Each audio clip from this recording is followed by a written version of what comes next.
Hello, everybody. Welcome back to episode 7 of The Elevated Feminine. I'm your co-host, Nicole, with my co-host. Jen is in the house, people. Yes, she is. We're so happy to have you all back here. Thanks for joining us and tuning in for another episode. Today, we're talking about boundaries. Good loaded subject.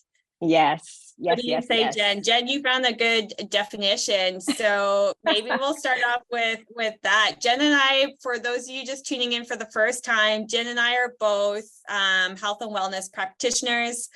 I'm also a business coach. So we have this vast array from yoga and Pilates to Reiki and other energy healing and nutrition. We have this great sort of vat, if you will, of knowledge between the two of us. So graphic and web design, we're both graphic and web designers too. So we're going to be pulling from our own experience, but also from things we've learned from other coaches and mentors and trainings and things like that.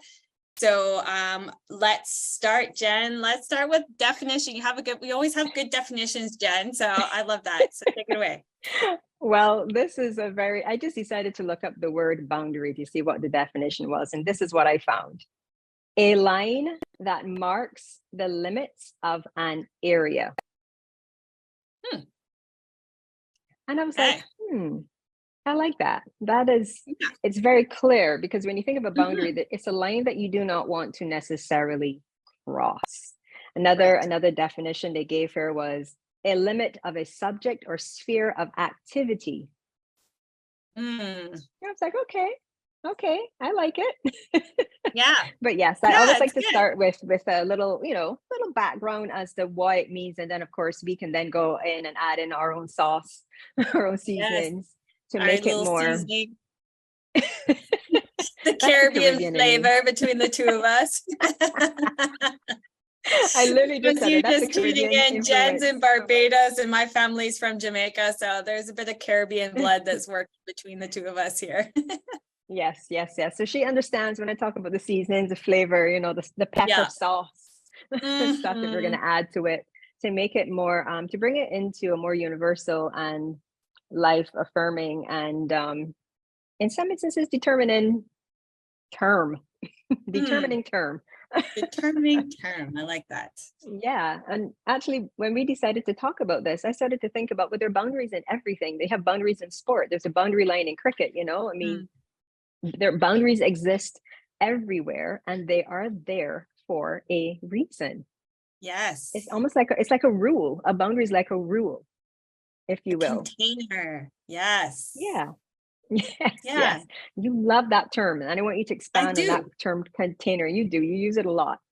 So I love the word container. I love the word container because it kind of just makes me feel like it's this little package and it's not necessarily restricting. It's just like our bodies, for example. When we're kids, we have this container that is our skin and our bones and everything, but we still have that room for expansion and growth, and we still grow into new versions of ourselves every day. So for me, container is really like that ever evolving aspect of whatever it is that's being contained. I use that term when I'm talking about my coaching space too, my coaching container, because it's a space where you can percolate and you can really mesh all those great flavors and sauces and spices and get everything sort of mixed up and do that creating piece in one spot, so it's not so spread out, Exactly. So that's a beautiful word to use to describe a boundary, because it is kind of like, you do kind of put it's kind of like a container that you will put around yourself in a way to give yourself space to operate, to live, to breathe, to move.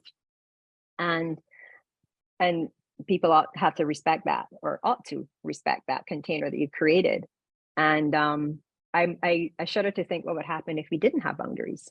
Well, I do remember once upon a time, I myself was not a very good boundary person. Please expand. Yes.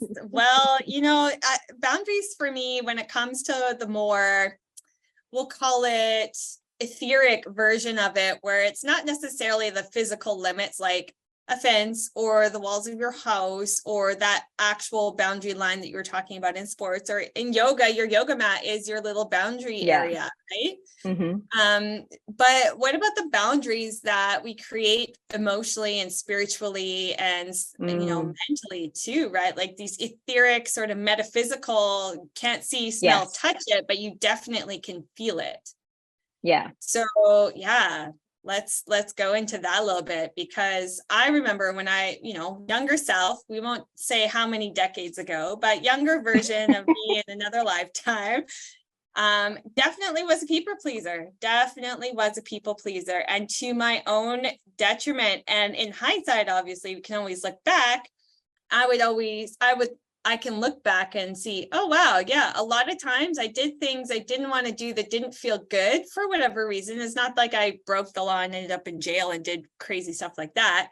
But, I did sometimes, I do remember in childhood and in young adulthood, going out to parties when I didn't really want to, and then suffering for it the next day, for example, at school when I was in university, or even at work, because I worked 3 jobs at one point when I was 20 something. I don't know. I've done that a couple times now, but even just, those seem kind of soft boundaries, but then also just the idea of self-sacrificing so much that, I used to also sacrifice money a lot. I was so broke when I was younger because I felt bad saying no if somebody asked me for money. Yeah, I get it. So It's true. things like that. And you didn't think that you could or should say no, because you didn't want to disappoint. You didn't want to be left out. Exactly. There's this underlying desire to be included and to be accepted. So you said yes to a bunch of things that really didn't resonate with you emotionally, mentally, physically, because you didn't know that you could say no. You didn't realize that we could just say no and it'd be okay. So right. I mean, definitely people pleasing, wanting to be liked, all those things allowed people to take advantage of us. And sometimes it still happens as an adult, but we are a lot more aware, always coming. So your word is container, mine is aware. Aware, yes. So we're coming back. It's coming back to awareness. And I can relate to a lot of what you said about saying yes to a lot of things where where inside was like, no, right? No, but you're like, sure, that idea. Exactly. And the day after, you're like, oh Jesus, or not even the day after. And the moment you arrive at whatever it is you meant to say, you wanted to say no to, but didn't think you could. You're like, oh God, why am I here? Why did I do this? And then you ended up more than likely not necessarily having a great time. So you sacrifice yourself in ways that you didn't realize. And the more you sacrifice yourself by saying yes to things that didn't resonate with you, you were sacrificing your health, your identity, everything, because you get to a stage where you don't even know who you are anymore. Simply because you did not set those boundaries for yourself, because you didn't know that you could. Definitely. That's a great point that you bring up, is also the idea and the of not feeling like you had the ability or the right even to say no. Because especially, I feel like that, I don't know, maybe I don't know for sure, but I feel like the now generations, it's a little less thick on the respect your elders sauce, if you will. And I feel like when our generation was younger, there was a lot of kids should be seen and not heard.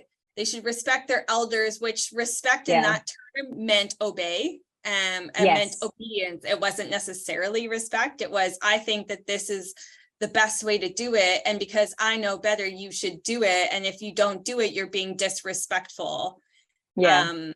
So I think that for our generation, I'm not 100% sure what the now generation is going to have, because I do notice we all have this thing with boundaries. We don't often know how to set them.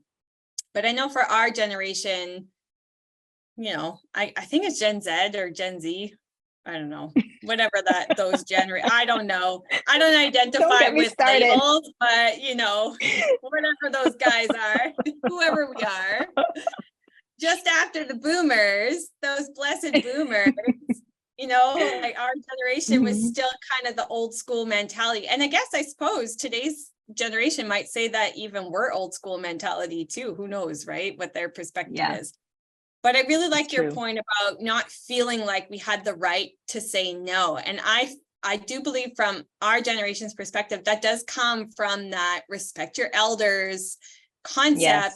concept. You're not allowed to disagree or question. And if you do, you're being disrespectful and you were shamed or punished or berated for that. Yeah.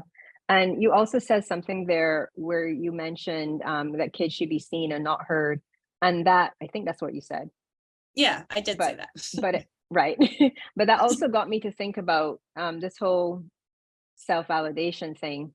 Mm, Um, I did a morning live on a couple of weeks ago about this self-validation and the fact where we seek it in other people rather than seeking it within ourselves, and where did it mm, stem from. And I always say, and this is after having given things lots of thought, that it comes back to childhood. It comes back to our generation being told you should, not praise yourself, mm-hmm. and so what does that do? It looks for you go then out into the world expecting or waiting for other people to give you that accolade. You're doing great, so why are you not Right. going to say yes to all those things you don't necessarily want to say yes to? Because that's kind of like getting validation from other people because you were invited to hang out with the Yes. cool kids, and do Yes. all those things. Yeah. So I don't think we recognize the impact as parents. I'm not a parent, but and forgiveness, because at the end of the day they did what they thought was the best thing to do and what more Mm-hmm. than likely their parents did with them, Yeah, but we don't definitely. recognize the impact that these things have on us when we start to go out there into the world. Mhm. It's only when we get older and become aware and we're in safe containers or brave containers where we start to stop and reflect and question, because that's the other thing, because you can go through life and not question one single thing, Yeah. and they start to say, well, maybe this is not such a good idea anymore. Well, and you I know would love for our listeners, if you're born in the 2000 or till recently era, we'd love to have you on and have a conversation about that, because I'm super curious what their perspective yeah. is on boundaries in that sense from their generation's perspective. Because for me, obviously I didn't grow up in 2000s as a young person, so for me, well, I was a young adult, but it's different when you go from being a child to an adult, right? So it'd be Yeah. interesting. I'm interested in how they felt that generational gap. Did they feel it? Did they feel the same thing from us? And we're just deluding ourselves thinking that no, it's different now. You have it easier, children. Right? Well, Is they this all certainly do have. perspective? I would love to hear that too, but they certainly do have a lot more outlets to express themselves than we ever did. True. I But mean, I wonder they if have that a lot helps of or access. hinders. It's true. Yeah, Yeah. it's true. So come on the Yes. show. We Yes, want to hear please. from you. You're This in would the be a great 2000s conversation. or sooner. Let's get you on and let's have this talk, because I'm super curious about that.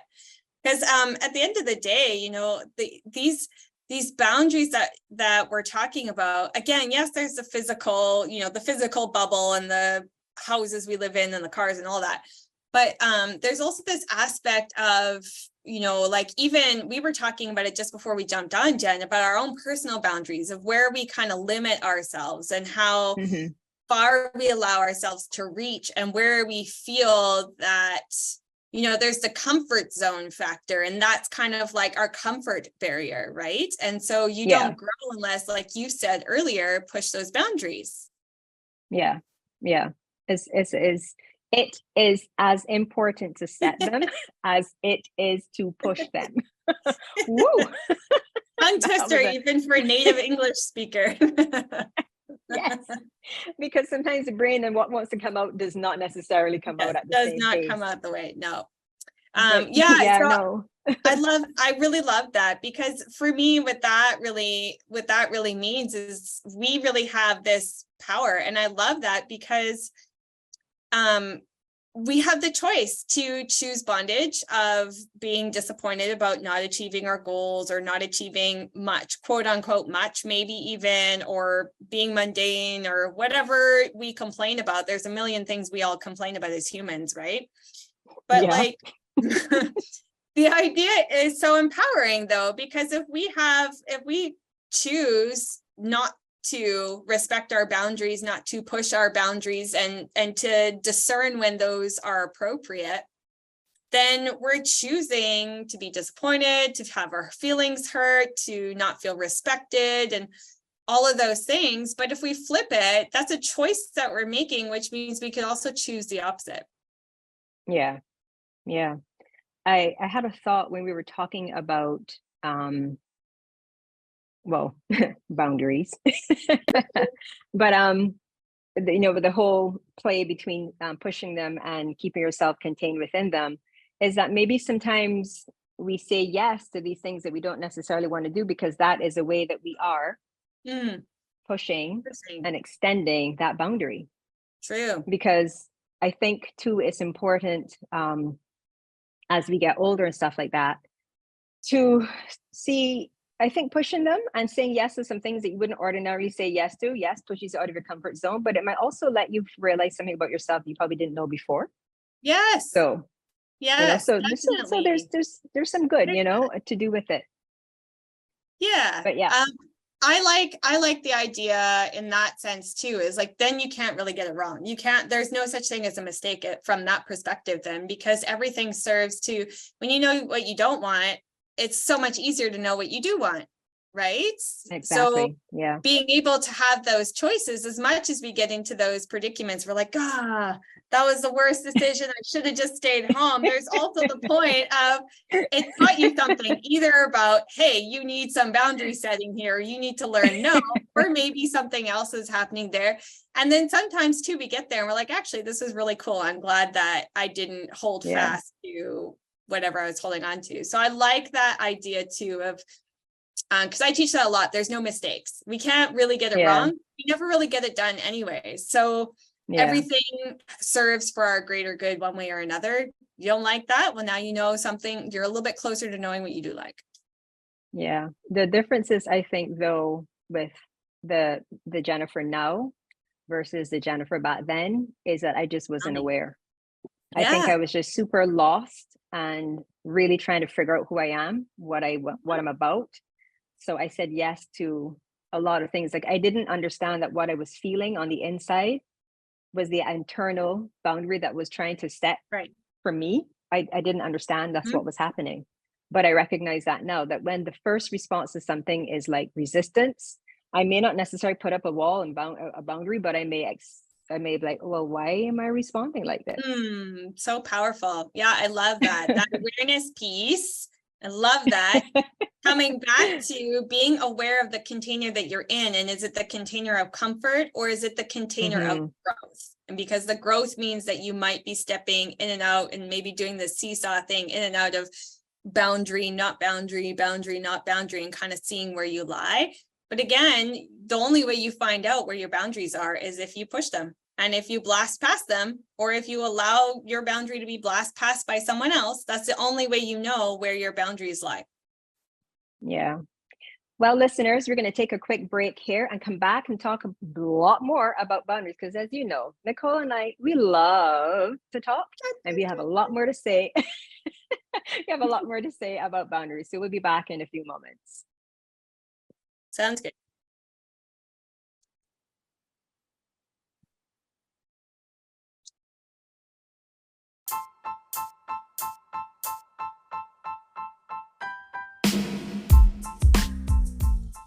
Hi there, I'm Jen, co-host of the Elevated Feminine podcast, where real women have real conversations. If there's a topic you are passionate about and want to share your views and ideas, then we want to hear from you. Send us an email at elevatedfeminine9@gmail.com. We can hardly wait to have a conversation with you. And we're back. I'm Jen and I'm here with Nicole. Hi. And we are discussing, and wait a minute, Nicole, I'm back with Nicole. And we are talking about boundaries, why we set them. We're going to get into that. We're going to get into the impact they have. And we send out an invitation to anyone born in the 2000s and beyond to jump on one of these calls with us to talk about boundary setting or lack of boundary setting. back in the day, because we're really interested to hear how you are navigating this world right now, Yeah, based the on our newer Caribbean roots, generation. Yes, those newer how we came generation. up. Yes. So we're gonna get, as always, Nicole and I get into more conversating when we go to break. So we want to jump into now this whole process of boundary setting, really and truly, and how we go about it. And I think, Nicole, you had said something about this internal dialogue that Mm, might come up when we think or feel, because a lot of it's feeling, that might mhm. prompt us to then really pay attention. Then we can think about how we're going to set this boundary if one even needs to be set. So if you don't Yeah. mind sharing with our wonderful listeners what your take is on that. Yes. Well, we were just talking a little bit, and one thing that's really clear is that I want to come bring it back to your awareness point, because if you're not aware of what you do and do not like, or what's important to you, what your values are, and all of these things, you don't know who you are, what you want, it's almost impossible to know that you have a boundary in a certain place or with a certain person, or at, at these different aspects and points in our lives. So being able to, like, bring your awareness and have the confidence and the trust in yourself is kind of key, right? If you don't feel confident in, yeah, I know who I am, which we were talking about this, who at 16, 17, 18 really truly stands Yeah. in their shoes and is like, a hell yes, I know exactly who I am, and I can set these healthy boundaries without being reactive. And I'm going to be, maybe there's that person out there. I would love to meet that person. Yep.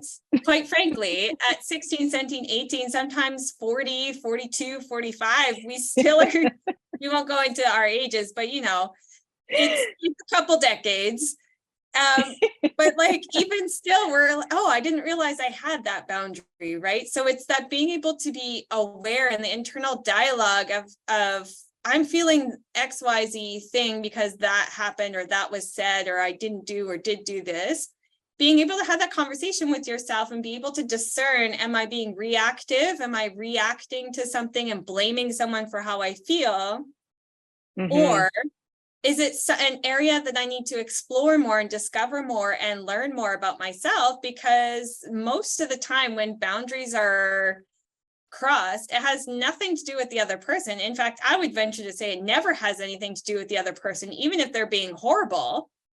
Mm-hmm. Because at the end of the day, we were just talking about it, is that sometimes the people who are benefiting, the only people who are disappointed and upset that you start creating boundaries for yourself, are the people who are benefiting from you not having them. I don't know who said that quote. I've seen it on the internet Yeah. circulating.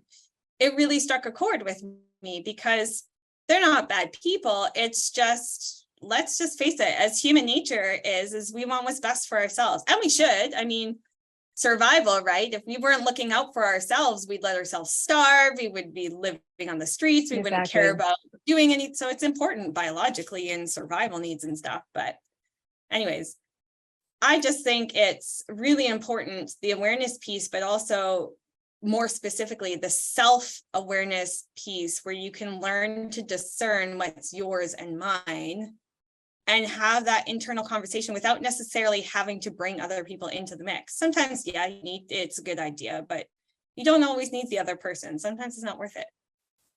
Yeah, because perhaps if you tell the other person, it's kind of like asking them to validate the fact that you want to put this boundary in place. Yeah. What do you think they're going to say? Yeah. They're not going to want you to put that Especially if boundary in they're not place. aware. Yeah. You know what I mean? Or if they're benefiting from it. Exactly. And the person who Yep. oh my There goodness, you go. You got my it. words. Which one? Continuously or continually pushes your boundary. Oh gosh, I lost my thought now. Oh, here we go. I got it back. They don't have self-awareness. Exactly. They don't have any either, because they can't see beyond the fact that, speaking to that whole survival aspect, they can't see beyond the fact that they're getting what they need. They aren't even sticking around long enough to see the impact, because you're going to continue to put on that face that says, I'm okay with this, but on the inside you're not. Right. So they're going to be continue to be completely unaware while you get smaller and smaller and smaller and feel less and less and less of who you are and start maybe even self-hating. Mm, you that's a know really important point there, because it just made me think of past relationships, even where, hmm I disguised my kindness and being nice because I was being compassionate or I was being supportive, where in fact I was allowing myself to be manipulated. And again, mm. it's not to blame them, but it's just the fact where you are gaslighting yourself and you're telling yourself, oh no, I'm doing this spiritual thing, or I'm doing the kind thing, or I'm being higher, like consciousness, or I'm being compassionate, and all of these other things we tell ourselves to justify doing things that don't feel right to us, whether it's allowing Yeah. people to treat or speak to us a certain way, whether it's going out in our older years past our bedtime and regretting it the next day. Like, that's a boundary too, right? Yeah. Yeah, no, it's true. We often it's just like when you choose friends that are going to support the choices you want to make at a certain point in your life because they're going to be like, yay, go for it. You find all the excuses or all the reasons why you allow yourself to continue to experience what you're experiencing, even though there's a bigger part of you that's saying, this is not good. We don't Yeah. like this. Mm-hmm. And oh gosh, man, I keep losing my thoughts. Well, But I think I think you might have been heading towards what we were talking about before, where you were saying like sometimes those relationships, they transform. yeah, that is true because again, you decided to set this boundary and you recognize and you had the courage to lean into that feeling and you said, you know what, I'm going to cut this person off from the perspective that the next time they ask me to do a particular thing, I'm going to just tell them that I'm not available. Mm-hmm. And the more you start to not become available to that person, they could potentially get very upset about it because Mm. they're no longer benefiting from you being available. And you may lose that relationship, or it might, or it could potentially save the relationship because you might start to Mm-hmm. have resentment towards them. So that resentment can go both ways. You can resent Both yourself, you ways. can resent the person that's continued to take advantage of you.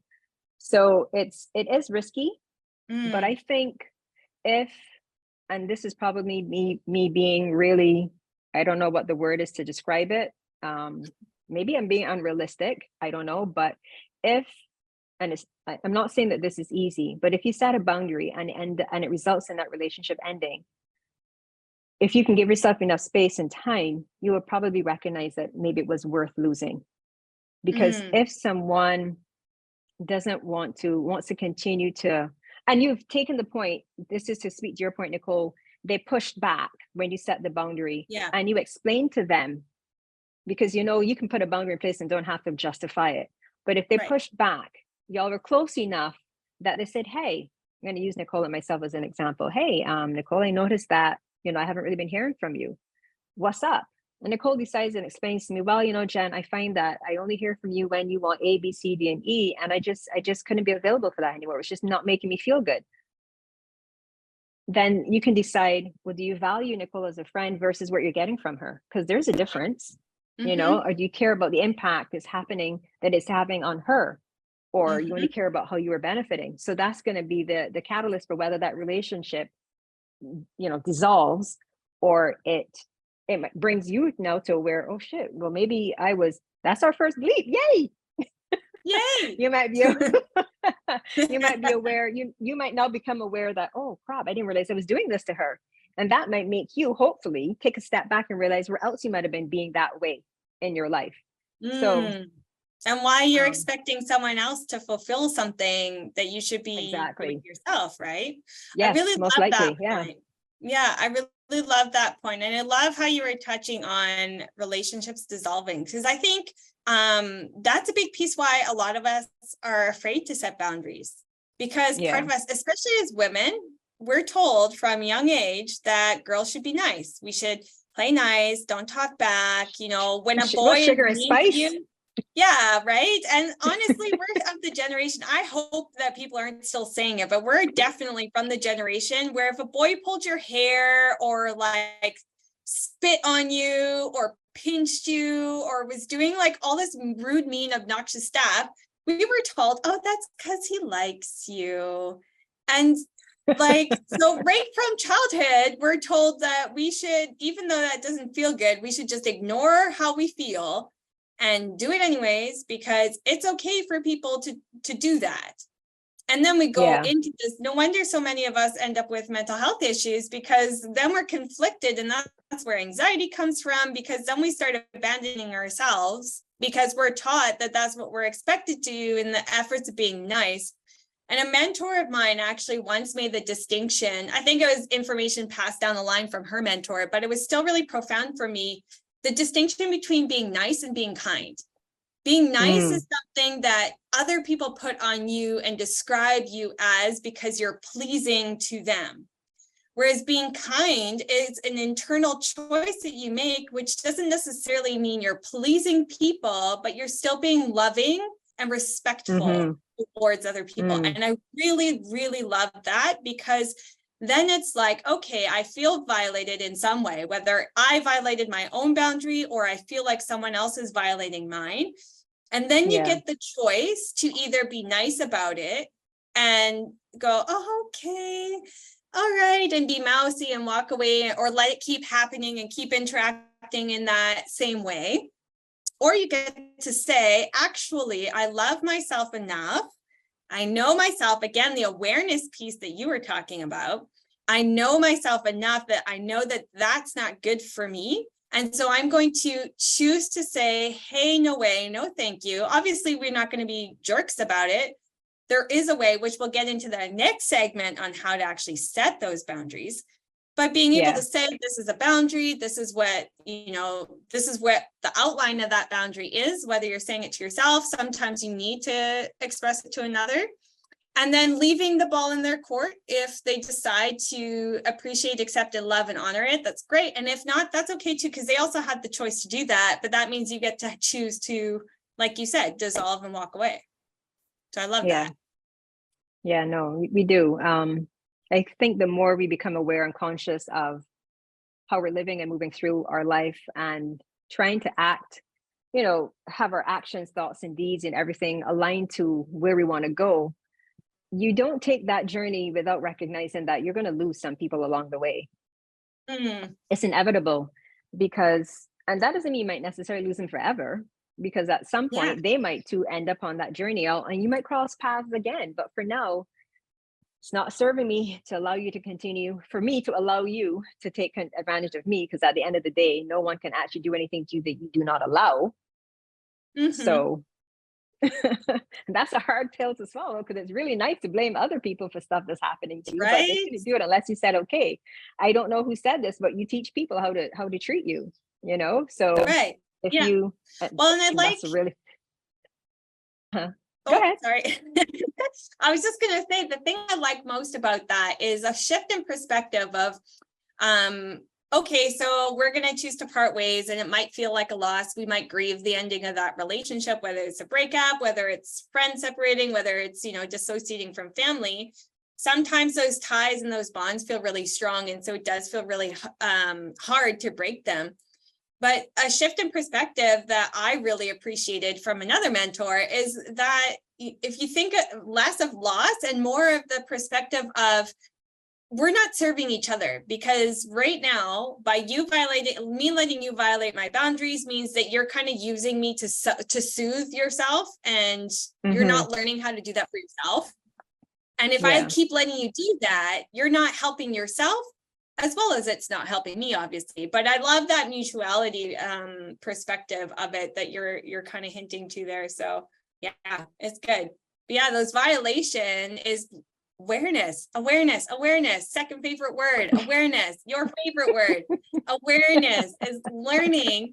And the only way you can figure that out is getting into those situations where you feel like crap and those boundaries are broken and blasted through. And that's the only way. Unfortunately, it's not an easy way, like you said, but it's fortunately, because we develop into these strong humans who develop these boundaries, and then we can, have this nice, fulfilling relationships and things like that. Yeah. and you also, well, we're going to get into this in the next segment about how to set them, or some of the ways you can look at setting them and where you need to set them as it relates to work, that kind of thing. Because to me, boundaries can be set anywhere, anytime, for any situation. Definitely. And we're not saying to put them up so you're like in a fortress, No. Yes. No, we Difference don't want you to between build. boundaries and barriers, completely different.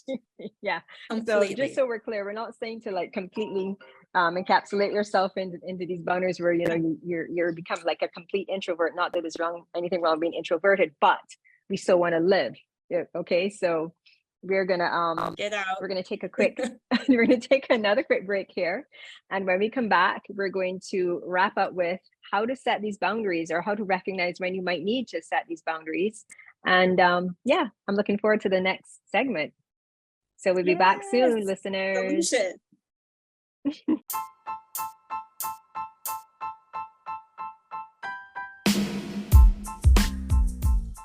Hi there, I'm Jen, co-host of the Elevated Feminine podcast, where real women have real conversations. If there's a topic you are passionate about and want to share your views and ideas, then we want to hear from you. Send us an email at elevatedfeminine9@gmail.com. We can hardly wait to have a conversation with you.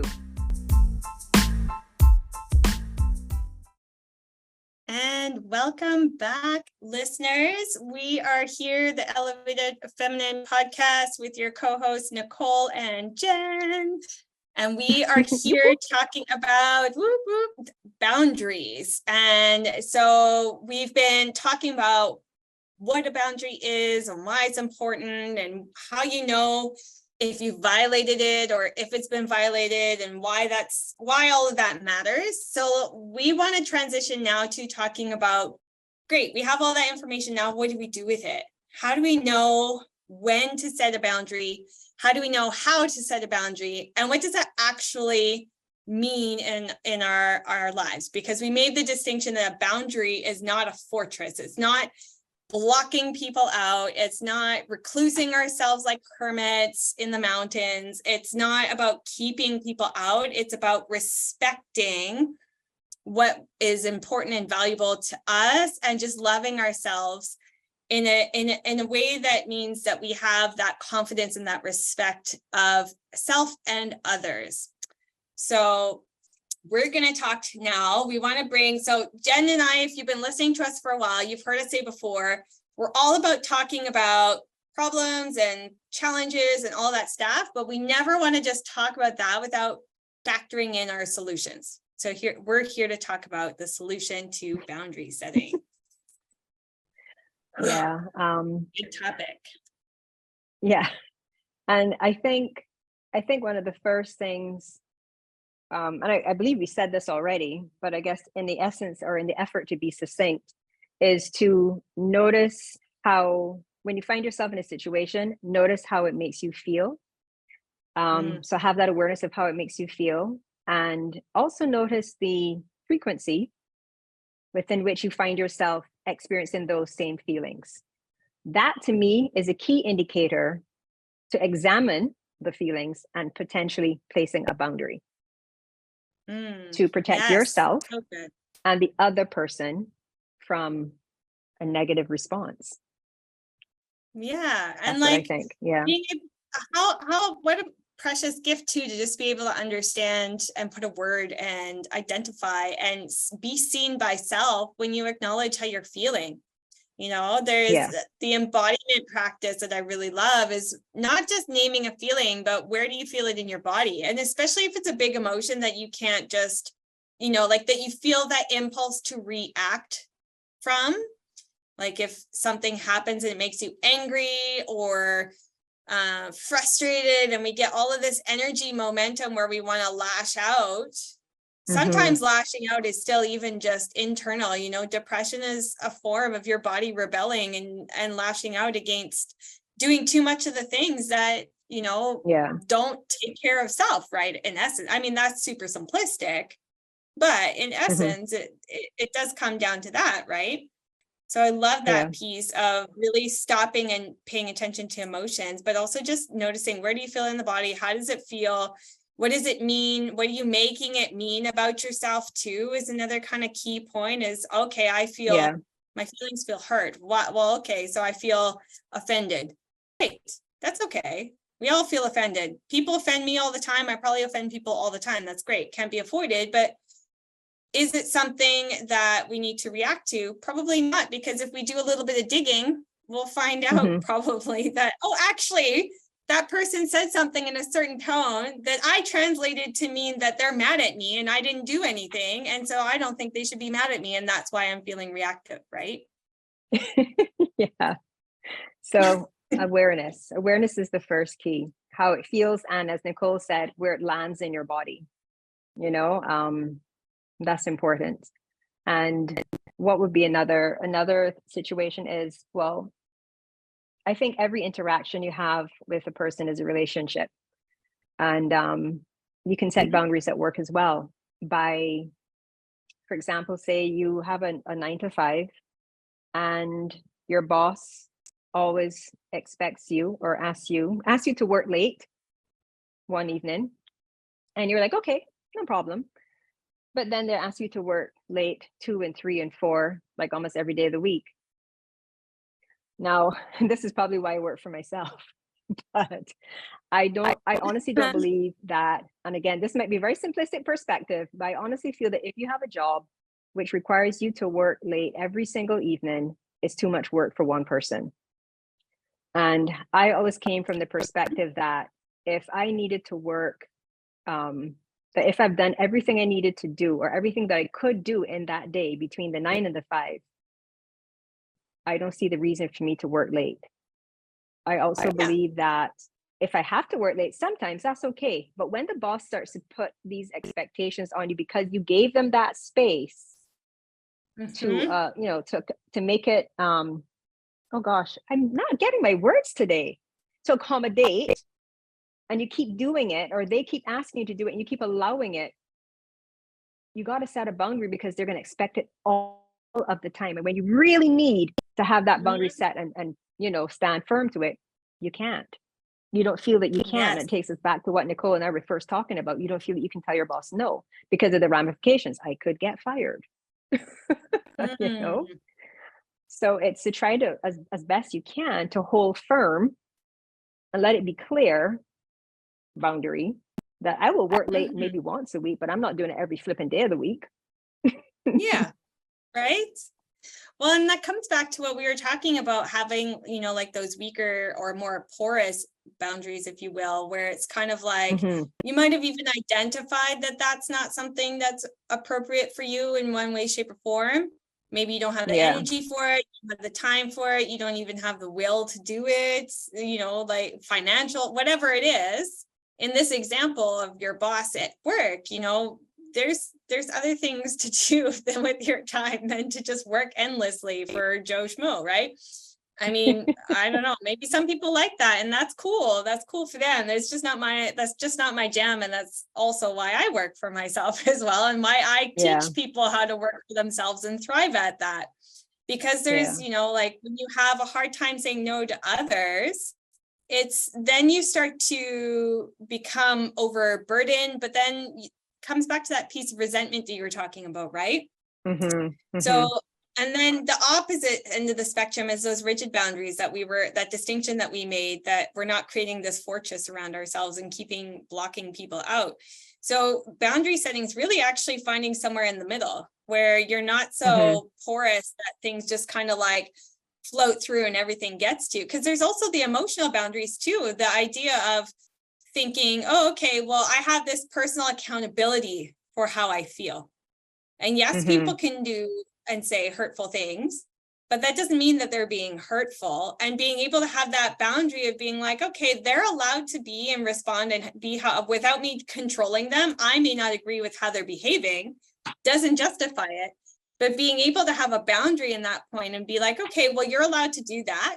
It doesn't fit in with my values. It doesn't fit in with who I want to show up with, who I want to be around with.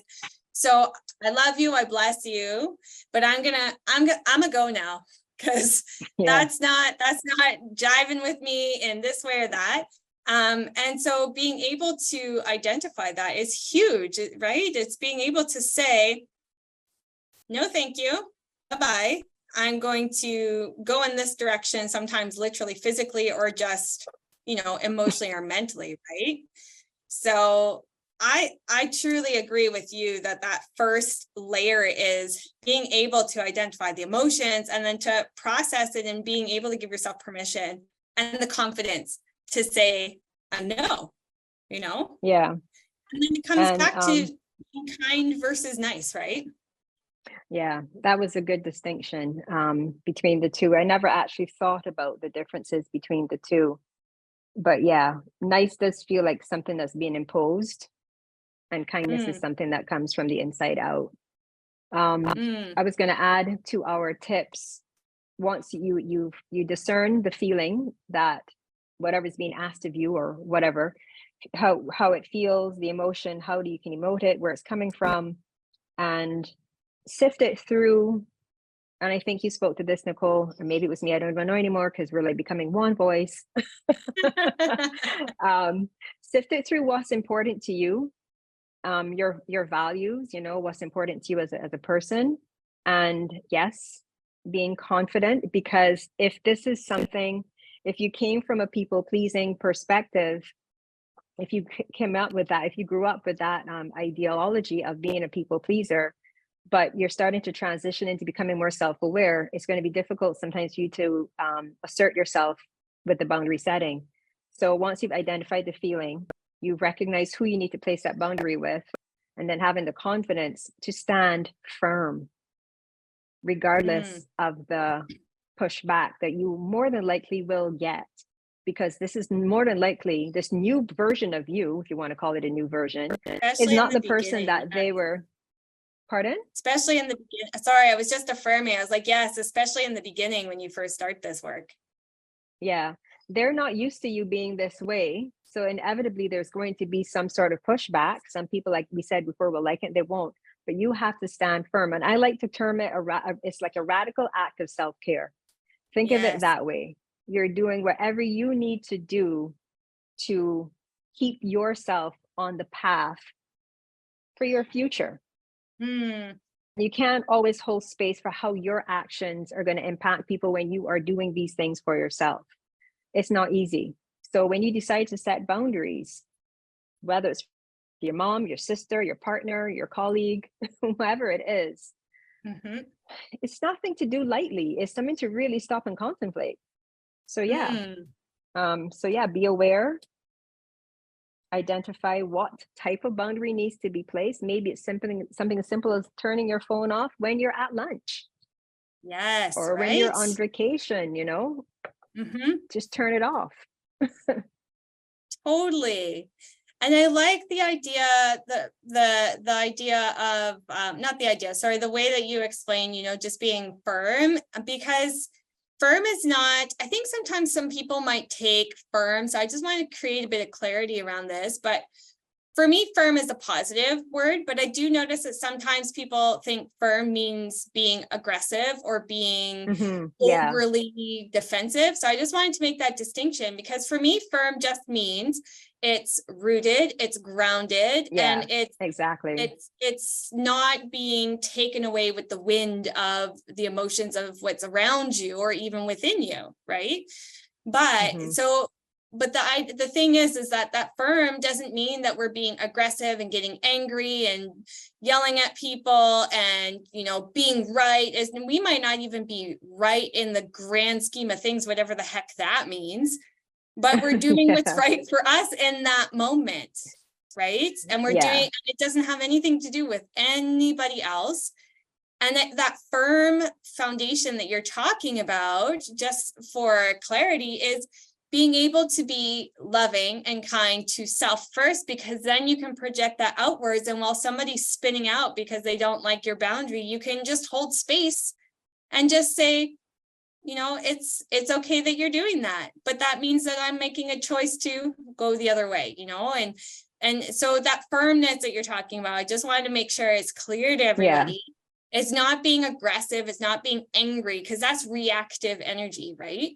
Being firm is just that inner knowing that you just know to your core, this is what's right for me in this moment. And so there's no reason to be defensive anymore, because you're not defending Yeah. against anything or proving anything. You're just knowing and being in your truth. Yeah. So I just I wanted to mean, make that distinction. I thank you for doing that, Nicole. And it's true, because you might get the visual of this person like really lashing out, and you never know. You might need to do that depending on who the person is that you've set this boundary with. It's possible you might have to be angry, but angry doesn't necessarily have to mean you're throwing things and cussing, carrying on. You can channel that anger in a very healthy way to let that person know. Exactly. You can say, you can use the tonality of your voice can be like, no, and that's it. Yeah. You know what I mean? We all know no is a complete sentence. So you can just say no, and that be it. You don't have to explain it. That's your boundary right there. And I had a thought when you were talking. I should have written it down when the thought came into my head. So yeah, you can be firm in the tonality, but you don't have to turn into like, throwing things and staplers and whatever at people. Exactly. You don't have to like wild out. Unless, of course, that's how you want to express yourself, then by all means go for it. But we're not advocating wilding out. Well, no, we're advocating emotional regulation.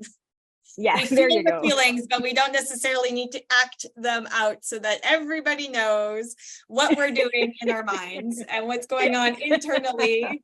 As our inner child is throwing the temper tantrum, we don't need to act out that whole scene. Yes, it's a whole when and where thing, it's a whole when and where. Yeah. Go to kickboxing if you need to be cathartic. It doesn't work. There's tons of research that proves that lashing out your anger and punching it out actually doesn't work, makes it worse. But if you feel like you need to do that in that moment, go to kickboxing. Yeah. Oh gosh, what was I gonna say? Yeah, anything. Find different ways to express that frustration you might feel, because I don't think it won't come. Because again, like I said, if you're new to it and you get pushback, you might start to doubt. But look at it this way: if you do get pushback, it's an affirmation that you're doing the right thing. Flip it that way. It's an affirmation that you are doing the right thing if you get pushback when you set a boundary. Because if somebody has a problem with you doing something to help yourself, then bounce. Yes, so true. So let's flip the switch and talk a little bit about some private personal practices before we're in that boundary setting phase to help sort of prime our nervous system and prime ourselves for it. So one thing that I really do advocate for, and I know it's lots of people hear about it, lots of people talk about it, even you and I talk about it as yoga teachers, meditation. So being able to regulate your emotions means that you've taken time to be with self. You've taken time to be in stillness. You've taken time to be mindful. And so meditation is a big one. But I'd like to add to that even is also just taking time to acknowledge emotions when you feel them, and not necessarily in that moment. Sometimes it's not appropriate. Like if you're at work and you're feeling angry, that's not the appropriate place or time to be dealing with your anger necessarily at a deep level, because to do that, you need a bit of space, you need privacy, you need quiet time. You can't just go and sit at your desk, hide under the desk, meditate to your heart's content and have nobody disturb you. There's too many distractions, right? So place and time, but you have to know who you are. You have to know who you are. You have to know what it's like to be with self. You have to understand what your emotions feel like and what they mean to you so that you know how to approach them. You know how to befriend them. You know how to be in them without being consumed by them. And for me, my number one go-to recommendation is meditation for that. What's yours if it's not the same? Sorry, I was actually trying to write down some of the things that you were saying. For me, I guess you could call it, I wouldn't call it meditation per se, but I do love to sit with my emotions and kind of like marinate in them and to get a full understanding and explore the why of what I'm feeling before I act. I used to be very responsive before when I was younger.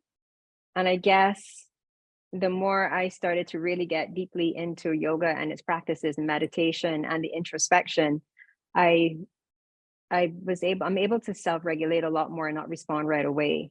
Mhm. So because I've come to realize that I am responsible for pretty much everything that does or does not happen to me. Yeah. So I always like to sit with myself and I may write it out. I think journaling helps me a lot, or having a monologue. Yes, Yeah. I talk to myself, and if that means I'm I crazy, then do okay. too. I record So it that's, sometimes too, just to feel yeah. like I'm being No, heard. I have never done that, but I will definitely do that. So Yeah. that's my process, really and truly. I ask myself a ton of questions to find out why I feel the way that I do about this, and is it something that I could see as becoming problematic that I might need to do something about, and stuff Mhm. like that. So that's how I do it. I sit with self in that way, and yeah, I love that. I love that so that's much. my method. And it sounds really similar to some of the practices that I use, the mindset practices that I use in my coaching practice with my clients. There's one well, actually, I do Hmm. this with myself too. There's one in particular called the Gestalt process, and it's basically exploring the emotion itself, identifying it so that you're actually acknowledging it's there, and exploring it in the body, going back to, when you remember first hearing it and experiencing that and all of that stuff. Like, we go back and we kind of just, and it's not a long process, like 20 minutes, but it does help give a bit of perspective, because there's also the piece of what would you have liked, what did you need at that moment that you weren't getting, and kind of addressing those things in the now. And it's really fascinating how well this process works. Hmm. As a meditation practice is really actually pretty profound. At least I find it, and a lot of my clients really like it too. Another meditation practice that I found really helpful that I've newly discovered is breath work. Hmm. Breath work has been so amazing for helping sort of just deepen my connection with self. I don't know, getting in touch with self for me and boundary setting go hand in hand. You can't know where your boundaries are if you don't know yourself. So I do pretty much everything and anything I can to learn more about self. Yeah. And the only way you can learn more about yourself is to pay attention to how you respond to things, Mm-hmm. to really Exactly. get really familiar with yourself, and be honest too. You need to be honest with yourself about what's coming Yeah. up for you. And yeah, Yeah. so Sometimes that's folks, I hard, hope you hey? were able to, what's that? Sometimes that's hard, hey? But sometimes it's just hard to Yeah. acknowledge that. I used to think angry was a dirty word, and I would never want to Mm, admit that I was angry, even though I very clearly was. It's like, no, I'm not wow. mad. I'm fine. No, that was me. And your inner self is like, yeah, you are. You're Yeah, pissed. right. You're pissed. Deal with it. So I Yeah. think I just want to leave our listeners with one task to do. And if you don't do anything at all, if you don't try what Jen and I have been talking about, if you don't try yoga, if you don't try meditation, whatever, this one thing I think would be super helpful is write yourself a value list. What do you value? And if you're not sure, go Google common values and just kind of look through the Hmm. list and pick through them and elaborate on them a little bit. So if you value integrity, why? Why do you Hmm. value that? Why does it mean so much to you? And just make a Yeah. list of, 5 to 10, whatever, so that you have this list, and then put it somewhere where you can look at it. And these are the things that I value in people, life, and experiences. Yeah. That would be one takeaway. If you don't do anything else, meditation, I love Jen's meditation too. It's just like marinating in your emotions. I like that too. But if that feels too big for you, then just start with a values list. That's easy. Yeah. We can all do that. Yeah. So make a list, meditate, marinate in your emotions, maybe one emotion, maybe Yeah, not one all. at a time, maybe. And jot down what you feel, Yes. and then place and identify, so you can have the list of the values on one side and the list of the people who are the most important to you in your life, and draw a line from one to the next as to where you could Mm, potentially have to place a boundary. And don't forget yourselves, because we have to put boundaries on ourselves too, because we yes. push other people's boundaries. So that's where the whole self-awareness comes. So yeah, I was just trying to see if I can get like an actual list of steps, but hey, you all are smart listeners. You can pick sense from all of the things that we said. And everything Yes. that we said, some parts of it are going to land with you more than others, but I hope you come back and listen to this episode over and over and over and over again, Well, so and that worst it case really scenario, sits. both Jen and I do one-on-one consultations and have support and coaching programs. So Jen helps people on the health and wellness perspective more so, and I help people on the business wellness perspective and growth mindset. So together we got your whole life and business covered between the two Yes, of we us. do. We do. And So boundaries are feel free to required in reach both of out. them. Yes, you can just email us to the email that's in our description. And we'd love to help you out if you're interested in that. If not, we hope you stick around for more episodes. If you're interested in being a guest on one of our episodes, we also would love to hear from you, specifically speaking to those of you born in the year 2000 till and sooner, the newer generation. We'd love to hear your perspective on some of the topics that we talk about, because that's all fogies here. We're stuck in our perspective. We don't know what it's like to be 15 in 2019, and we don't know what any of that is. So we want to hear from you too. So thank you so much for joining us today on another episode. We hope you found value in it. Please feel free to comment, to get in touch, and share with your friends, families. Start the conversation. We're just real women having real conversations, and we love having you part of the journey and our community. So thank you. And until next time. Thank you so much, everyone. Bye.